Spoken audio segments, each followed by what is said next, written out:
Shalom, sahabat Bible Study online CK7 yang dikasihi Tuhan Yesus Kristus. Sungguh satu sukacita kita bisa belajar bersama-sama kembali dalam kesempatan ini. Dan kita sedang membahas kitab Amos yang merupakan kitab nabi-nabi kecil karena bagiannya tidak banyak, tidak panjang ya. Pasal-pasal yang ada itu dikelompokkan sebagai nabi-nabi kecil.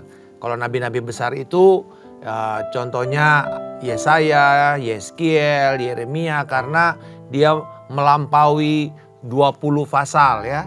Atau bahkan mungkin Daniel bisa terhitung sebagai juga nabi besar.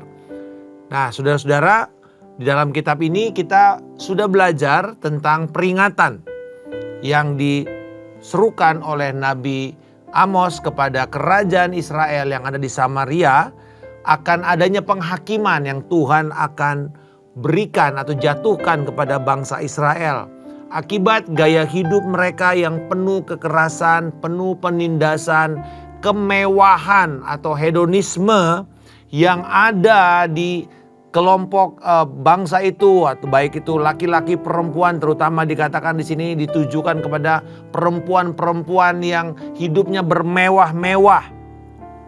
Dan kemakmuran yang mereka nikmati itu didasarkan kepada penindasan. Dan karena itu pun Tuhan menghukum mereka. Nah, walau kita tahu sebenarnya cara-cara yang mereka jalani ini, kehidupan mereka ini juga merupakan hal yang lumrah di mata bangsa-bangsa sekitar mereka. Tetapi tetap ini tidak Tuhan restui. Saudara-saudara, bukan berarti karena dunia melakukan semua kita ikut-ikutan. Kita punya cara hidup yang diatur oleh firman Allah. Dan inilah alasan kenapa kita menjadi umat perjanjian. Karena kita hidup di dalam perjanjian Allah. Kita harus berbeda. Dan kita sudah bahas kemarin dalam Amos pasal yang ketiga akan peringatan ini hingga Amos pasal yang keempat ayat yang ketiga. Hari ini di dalam Amos pasal yang keempat yang akan kita mulai dari ayat 4. Berbicara tentang ibadah Israel itu sebenarnya ibadah yang jahat di mata Tuhan. Dan ibadah yang berselubung kejahatan. Lalu kita lihat bagaimana mereka tidak mau bertobat, tidak mau berbalik dari Tuhan. Nah, mari saudara-saudara, untuk kita bisa mempersiapkan hati kita agar kita bisa punya sikap hati yang benar ketika mendengarkan firman ini. Membangun keintiman kita dengan Tuhan. Biarlah Tuhan yang bertakhta di atas pujian umatnya. Haleluya. Terima kasih Tuhan Yesus. Pujilah Engkau Tuhan. Terpujilah Engkau Tuhan Yesus. Haleluya. Oh, syitiara.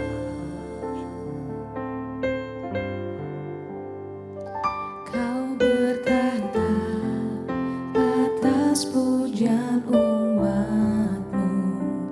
Kau dipuja dalam hadiratmu. Kami masuk dalam tempat kudusmu. Tinggikan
kudusmu, tinggikan namamu.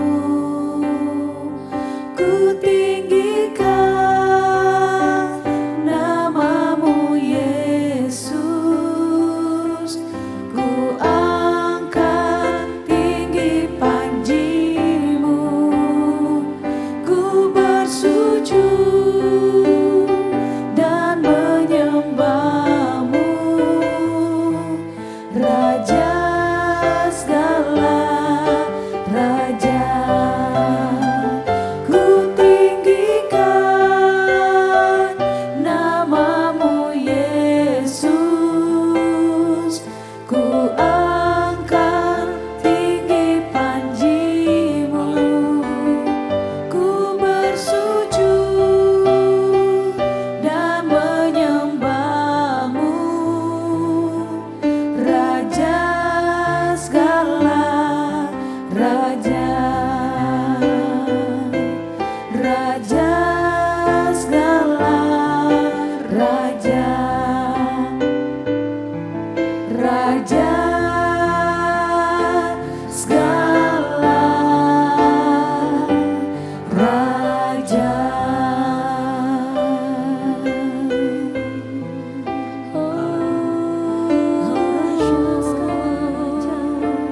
Terima kasih Tuhan, kami bersyukur sebab Engkau baik pada kami. Uyaralaba shandaralaba yasi, yaralaba yashandaralaba yasi. Haleluya Tuhan, terima kasih Yesus. Engkaulah Tuhan, Engkaulah Raja, berdaulat atas hidupku. Ku berserah penuh. Engkaulah Tuhan, Engkaulah Raja, berdaulat atas hidupku. Ku berserah penuh. Engkaulah Tuhan, Engkaulah Raja, berdaulat atas hidupku. Ku berserah penuh.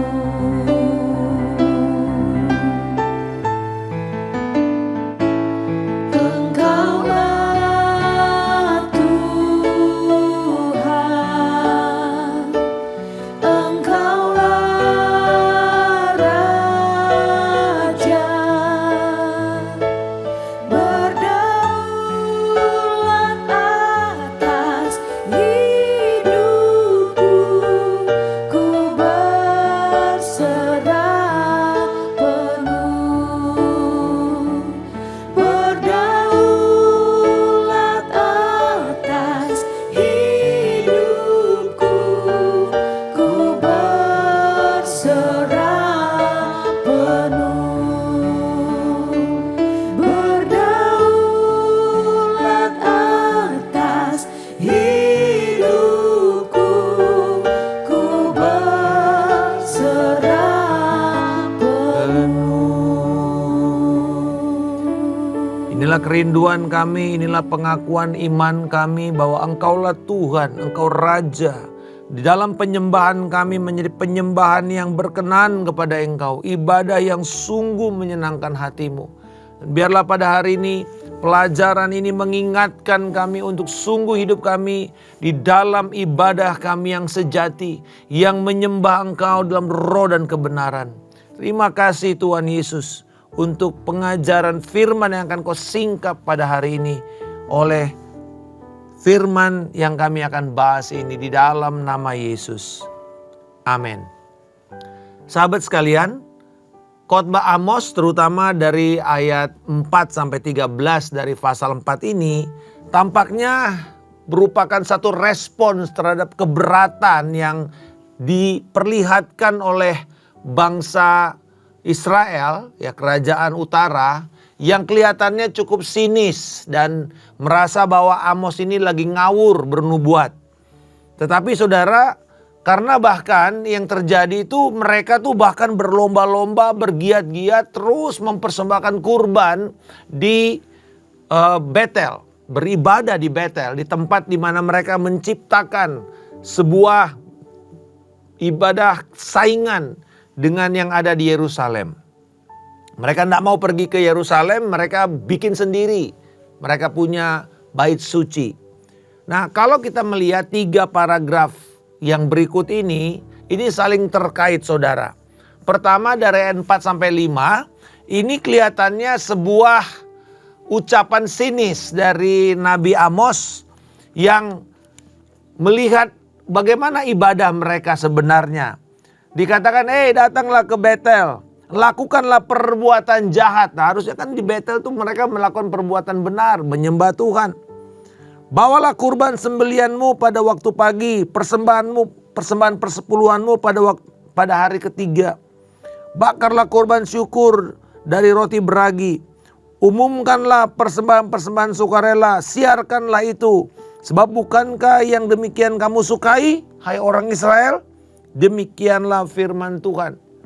Nah, ini saudara, satu ucapan sinis. Lalu kemudian kita melihat di dalam ayat 6-11, nanti Bapak Ibu bisa baca, di situ dikatakan Amos itu sedang memberikan pelajaran sejarah singkat. Bagaimana Tuhan membawa serangkaian kutuk terhadap umat perjanjian karena mereka gagal berbalik dan bertobat dalam penyembahan mereka kepada Tuhan. Lalu bagian yang ketiga, ayat 12-13, di sini kembali lagi Amos mempersiapkan diri bahwa Tuhan akan datang segera menuai mereka. Nah, Bapak Ibu Saudara-saudara sekalian, kalau bicara mengenai tuaian di sini bukan tuaian jiwa-jiwa untuk bertobat. Ini adalah tuaian penghakiman. Jadi di dalam menafsirkan pernyataan nubuatan, kalau bicara mengenai tuaian, nanti juga akan ada itu di dalam Wahyu. Ya, mengenai tuaian, sabit sudah mulai siap. Itu bukan bicara mengenai jiwa, itu bicara mengenai penghakiman Allah akan datang. Jadi saudara-saudara, ada 2 kalau kita bicara tuaian, makanya kita mesti lihat konteksnya.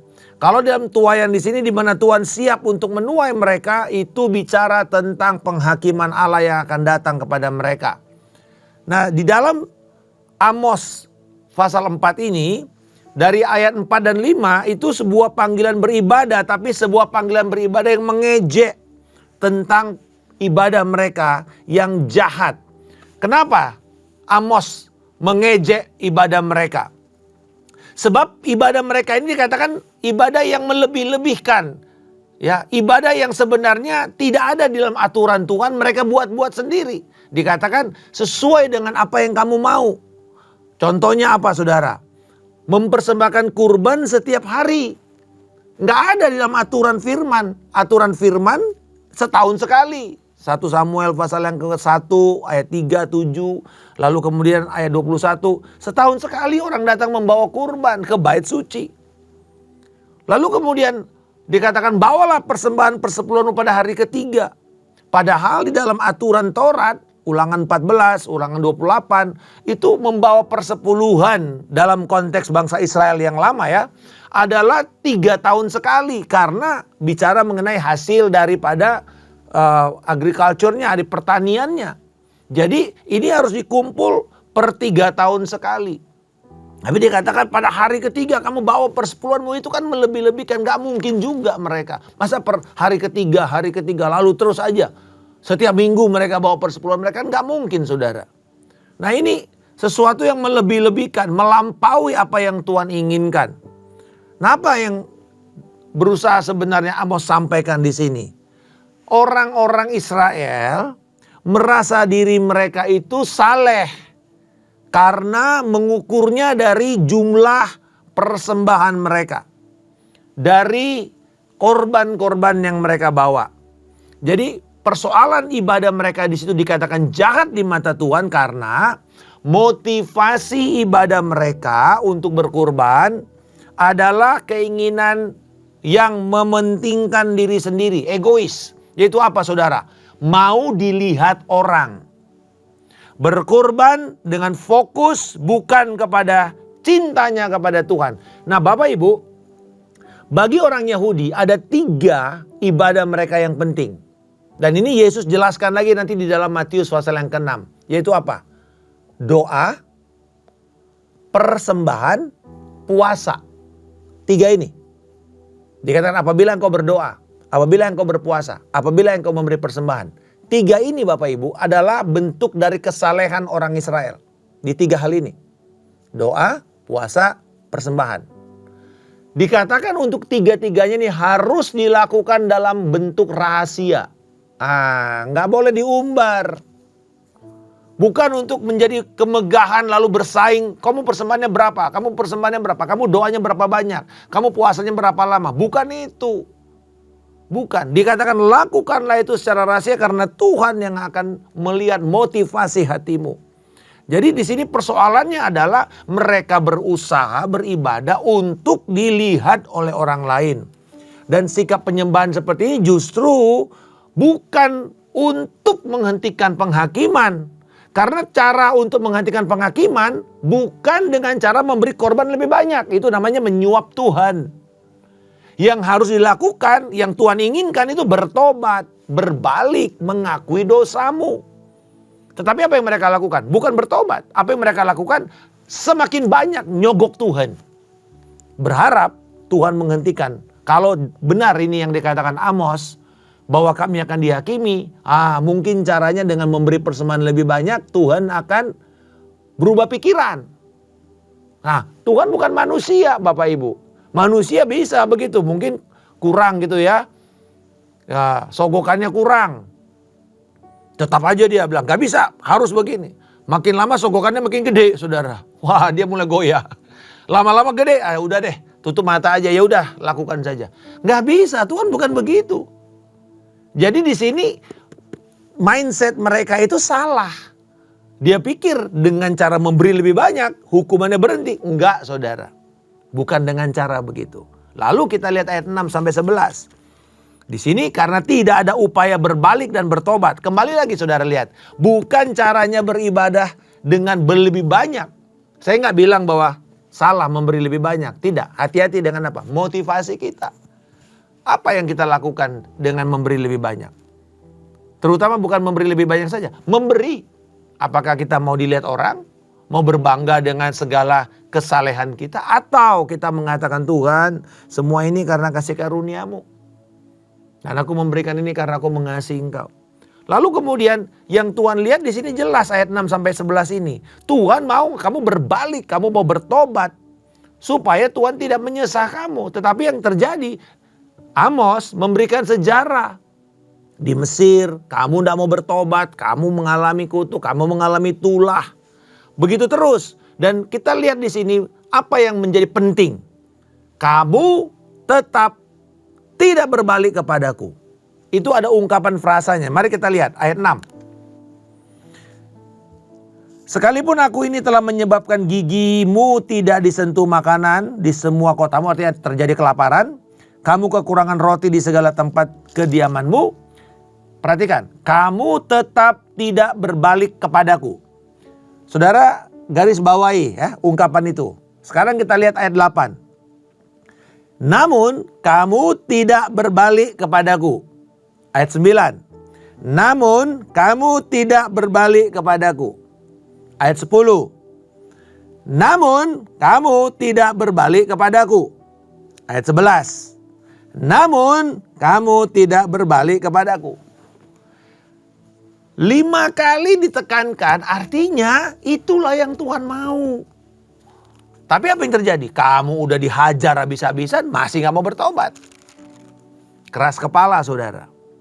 Ini artinya pesan utama Tuhan untuk kamu punya hubungan yang baik dengan Tuhan, yang benar dengan Tuhan, bukan dengan cara nyogok Tuhan. Berbalik kepada Tuhan, bertobat. Jadi pembacaan 5 kutukan yang berbeda dari ayat 6 sampai 11 ini, yaitu tidak ada makanan, tidak ada hujan, tidak ada tanaman, tidak ada kehidupan, terjadi penggulingan terhadap mereka. Ini kutukan yang membawa bangsa itu karena mereka tidak taat. Nanti kita lihat ini di dalam Imamat 26 dan Ulangan 27 dan 28. Itu adalah daftar kutuk karena mereka tidak taat kepada Tuhan. Jadi Bapak Ibu, penghakiman yang akan Tuhan jatuhkan kepada Israel, yaitu kerajaan utara, harus dipahami dengan 2 cara. Yang pertama, ya, bahwa kelihatannya ini sebuah penyembahan, tetapi kok penyembahannya nggak diterima Tuhan. Nah, jadi artinya gini, bagaimana bentuk penghakiman Allah yang pertama? Tuhan menolak penyembahan kita. Tidak ada hadirat Tuhan di sana. Mau orang berusaha dengan kenceng, dengan segala macam usaha, Tuhan tidak hadir. Itu sebabnya Bapak Ibu, saya sangat bersyukur ketika kita setiap hari Minggu berjuang memastikan hadirat Allah itu ada di tengah-tengah kita ketika kita berkumpul. Supaya tidak sia-sia, karena itu sebenarnya wujud Allah menghakimi. Kalau tidak ada sama sekali kehadiran Allah di situ, orang boleh berkumpul, orang boleh menyembah, orang boleh memberi persembahan, tapi Tuhan tidak ada di sana. Itu mengenaskan sebenarnya. Yang kedua, penghakiman adalah ujian yang dikirim Tuhan untuk merendahkan bangsa itu.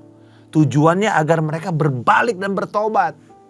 Tapi kalau masih keras kepala, habis saudara. Jadi formula yang Tuhan berikan ini jelas. Apa yang mereka alami harusnya membawa mereka bertobat. Jadi ungkapan 5 kali di dalam kutukan ayat 6 sampai dengan 12 tadi, ayat 11 tadi, menunjukkan walaupun Israel itu sudah dikutuk, dihajar, kelaparan, tidak ada makanan, tidak ada kehidupan, kering. Nggak ada tanggapan buat mereka mau bertobat. Tidak ada tanggapan untuk mereka mau merendahkan hati mereka. Jadi apa yang kita bisa petik untuk pembelajaran kita saat ini, di zaman modern ini? Ini sedang berbicara mengenai ibadah yang sejati. Jadi tadi kan ada ibadah jahat, berarti ada kontrasnya itu ibadah sejati. Ayat 4 dan 5 ini memperlihatkan ibadah sejati itu bukanlah seberapa sering dan seberapa banyak yang kita berikan kepada Tuhan. Ya. Tetapi apakah yang kita berikan itu atau kita banyak melakukan frekuensi ibadah kita karena kita mau intim dengan Tuhan. Karena kita rindu terhadap hadirat Tuhan. Karena kita ingin berada di dalam hadiratnya. Karena kita ingin membangun relasi pribadi kita dengan Allah yang semakin intim. Kalau bukan itu, maka ibadah itu adalah ibadah yang jahat. Jadi penyembahan mereka tidak diterima. Kalau kita lihat ya alasannya di ayat 4 itu, mereka tidak mau menyenangkan Tuhan dengan sikap hati yang benar, tetapi nyogok. Ya, nyogok Tuhan dengan persembahan. Yang kedua, mereka tidak menghormati Tuhan dengan pujian. Mereka hanya fokus kepada diri mereka sendiri. Nah ini bahaya ini. Seringkali tanpa kita sadari ya kita datang ke gereja, itu fokusnya diri kita. Contoh, ini payah nih hari ini nih penyembahannya kurang mantep nih. Aku gak merasa apa-apa. Wah, ini worship leadernya ini kurang ngangkat nih. Saudara, kita gak datang untuk dilayani, kita datang untuk melayani. Kita datang bukan nonton lalu menjadi hakim. Kita datang menjadi partisipan. Kita datang menjadi orang yang ikut serta menyembah Tuhan. Itu yang Tuhan mau. Karena dikatakan, hey Kamu lakukanlah apa yang kamu mau. Artinya fokus mereka adalah diri mereka. Padahal kalau kita datang kepada Tuhan, fokus kita adalah Tuhan. Bukan diri kita.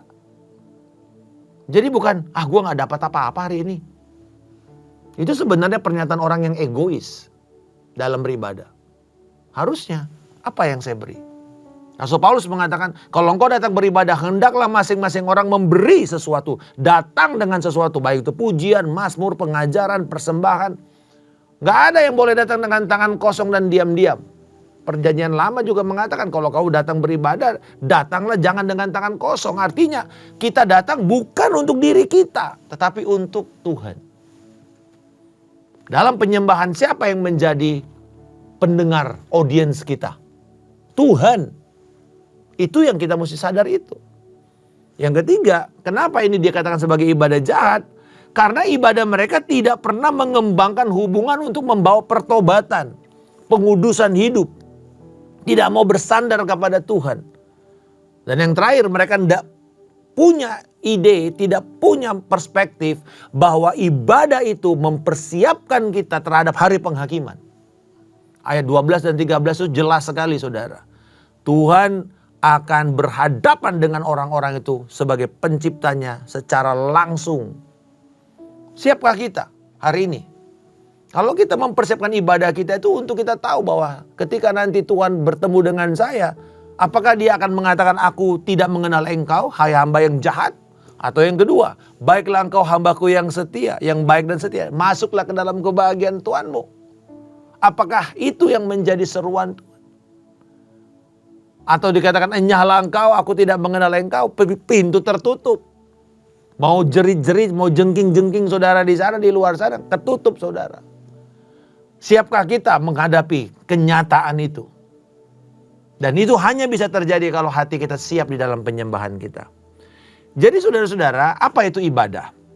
Mungkin berulang-ulang dalam berbagai pelajaran kita sudah bahas ini. Tetapi dari sini kita belajar bahwa ibadah itu adalah tindakan yang menghubungkan antara nilai dengan sesuatu. Apa maksudnya Pak Markus? Begini, kalau kita menyembah Tuhan, berarti kita melihat Tuhan itu jauh bernilai daripada diri kita. Tidak mungkin orang itu menyembah sesuatu yang lebih rendah daripada nilai dirinya. Makanya penyembahan berhala itu adalah sebuah tindakan yang sangat tidak logis. Bayangin orang nyembah kecoa, orang nyembah binatang, nyembah ular. Yang lebih rendah daripada kita. Itulah kebodohan manusia. Tapi itu yang terjadi. Paulus mengatakan itulah kebodohan manusia. Harusnya mereka menyembah pencipta, mereka menyembah ciptaan. Lebih rendah semua daripada manusia itu sendiri. Jadi penyembahan itu selalu karena ada relasi antara nilai, dia sebagai suatu nilai dengan tindakannya. Jadi kalau kita menyembah Tuhan berarti kita memberi pujian karena dia Allah semesta alam. Yang suci, yang berdaulat. Dan semua bangsa tunduk untuk menyembah dia. Nah saudara-saudara ini yang paling jelas. Jadi kalau kita bicara mengenai variasi budaya ya, apakah itu dalam liturgi, dalam musik, dalam tata ibadah, ini semua Tuhan berikan kebebasan untuk mengembangkan ya apa yang bermakna bagi manusia. Jadi kadang-kadang gini, kalau kita melakukan sesuatu itu nggak ada maknanya, kita nggak ngerti kenapa ya kita melakukan, kenapa kita mesti angkat tangan, kenapa kita mesti bertepuk tangan, maka kita nggak akan bisa menikmati ibadah kita. Percaya deh.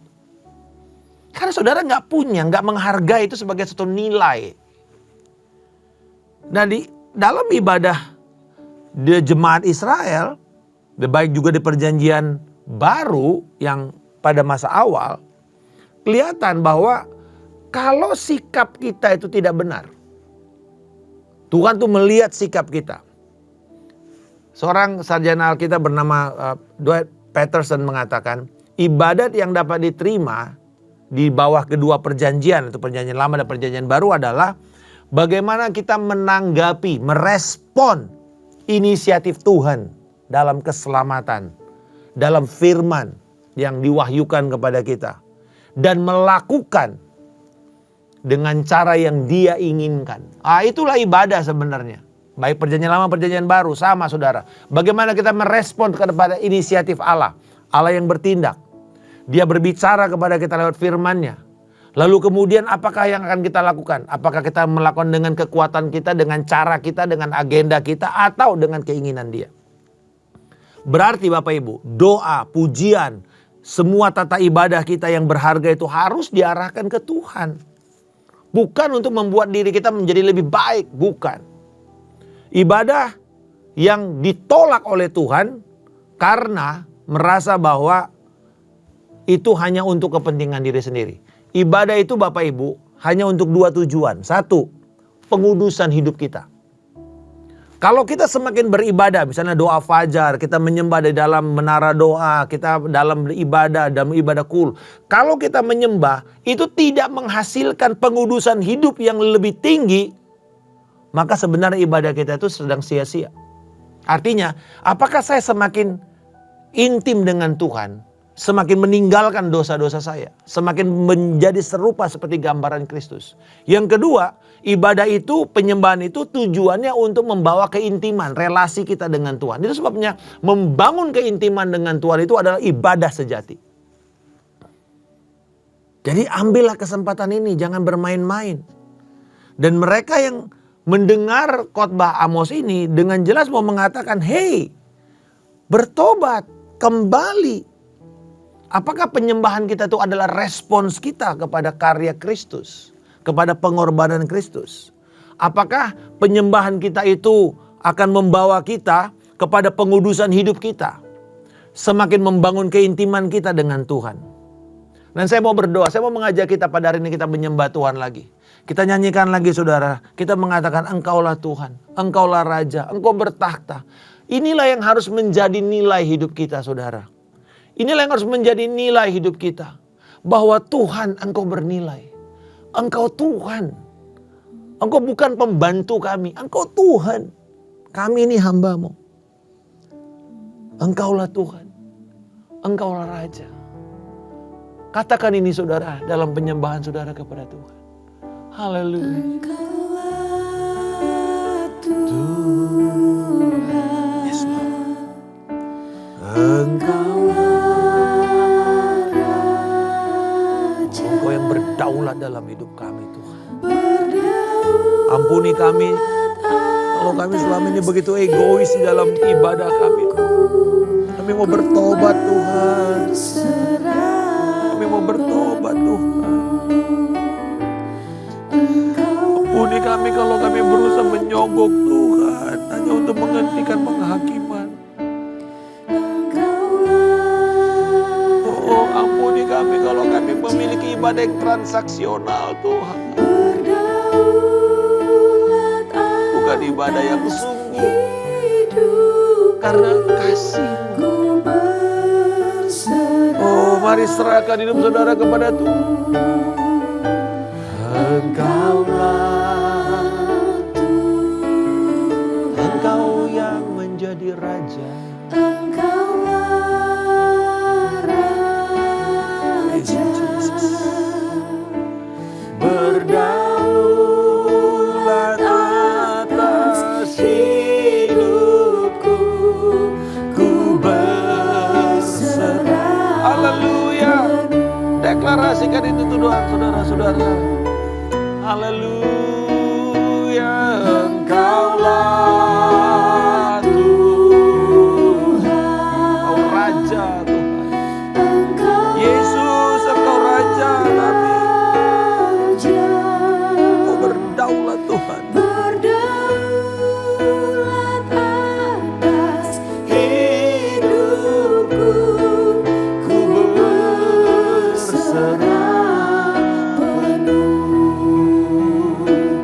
Berdaulat atas hidupku, ku berserah penuh. Berdaulat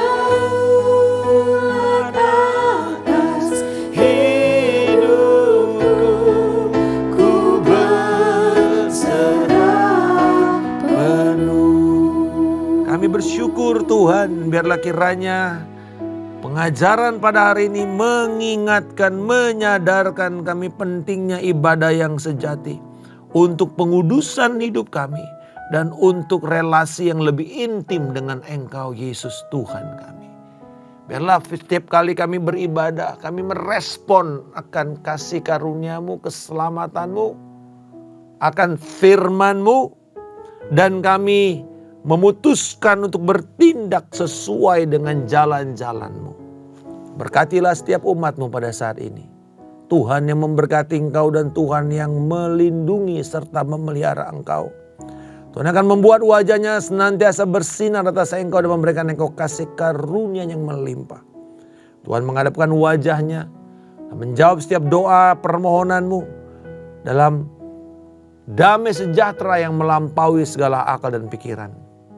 Kasih karunia dari Allah Bapa, cinta kasih dari Tuhan kita Yesus Kristus, persekutuan yang indah, erat dan manis dengan Roh Kudus, memelihara engkau dari hari ini sampai Tuhan Yesus Kristus datang untuk kedua kalinya, menjemput kita di awan kemuliaan, membawa kita memerintah masuk di dalam kerajaan damai-Nya hingga kekal selama-lamanya. Dalam nama Tuhan Yesus Kristus kami telah berdoa dan mengucap syukur. Haleluya. Amin.